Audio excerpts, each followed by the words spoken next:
ಪರಿಪಕ್ವತೆ ಎಂದರೇನು ಹಂಗಾದ್ರೆ? ಪಕ್ವತೆ ಎಂದರೆ ಒಬ್ಬ ವ್ಯಕ್ತಿಯಲ್ಲಿ ಹುಟ್ಟಿನಿಂದಲೇ ಅಡಕವಾಗಿರುವ ಆನುವಂಶಿಕ ಗುಣಗಳು ಸಮಯ ಕಳೆದಂತೆ ತಾನಾಗಿಯೇ ವಿಕಾಸಗೊಳ್ಳುವ ಪ್ರಕ್ರಿಯೆ. ಅರ್ಥ ಆಯ್ತಾ? ನೆನ್ಪಿಡಿ ನೀವಿಲ್ಲಿ ಪಕ್ವತೆ,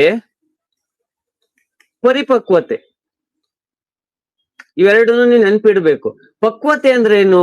ಇಲ್ಲಿ ಹೇಳಿದಾರೆ ನೋಡಿ, ಪಕ್ವತೆ ಎಂದರೆ ಒಬ್ಬ ವ್ಯಕ್ತಿಯಲ್ಲಿ ಹುಟ್ಟಿನಿಂದಲೇ ಅಡಗಿರುವ ಆನುವಂಶಿಕ ಗುಣಲಕ್ಷಣಗಳು ಸಮಯ ಕಳೆದಂತೆ ತಾನಾಗಿಯೇ ವಿಕಾಸಗೊಳ್ಳುವ ಪ್ರಕ್ರಿಯೆ ಪಕ್ವತೆ. ಅಂದ್ರೆ ಪರಿಪಕ್ವತೆ ಅಂದ್ರೆ ಏನು ಅಂದ್ರೆ, ಇದು ವಿಕಾಸ ಆಗಿರ್ತದಲ್ಲ ಪಕ್ವತೆ, ಆ ವಿಕಾಸ ಆಗಿರೋ ಪಕ್ವತೆಯಲ್ಲಿ ಆಲೋಚನೆ ಮಾಡುವಂತದ್ದು, ಭಾವನಾತ್ಮಕ ಗುಣಗಳು, ಸಂವೇದನಾತ್ಮಕ ಗುಣಗಳು ಹೇಗೆ ಹೊಂದ್ಕೊಳ್ತಾರೆ, ಹೇಗೆ ಬೆಳಿತಾರೆ.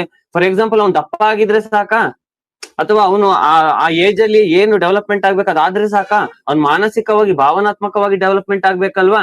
ಅದನ್ನ ನಾವು ಪರಿಪಕ್ವತೆ ಅಂತ ಕರಿತೀವಿ. ಆಲ್ಮೋಸ್ಟ್ ಕೆಲವು ಎಕ್ಸಾಮ್ ಗಳಲ್ಲಿ ಪರಿಪಕ್ವತೆ ಪಕ್ವತೆ ಎರಡು ಒಂದೇ ಅನ್ನೋ ಹಾಗೆ ಕೇಳ್ತಾರೆ. ಅರ್ಥ ಆಯ್ತಾ?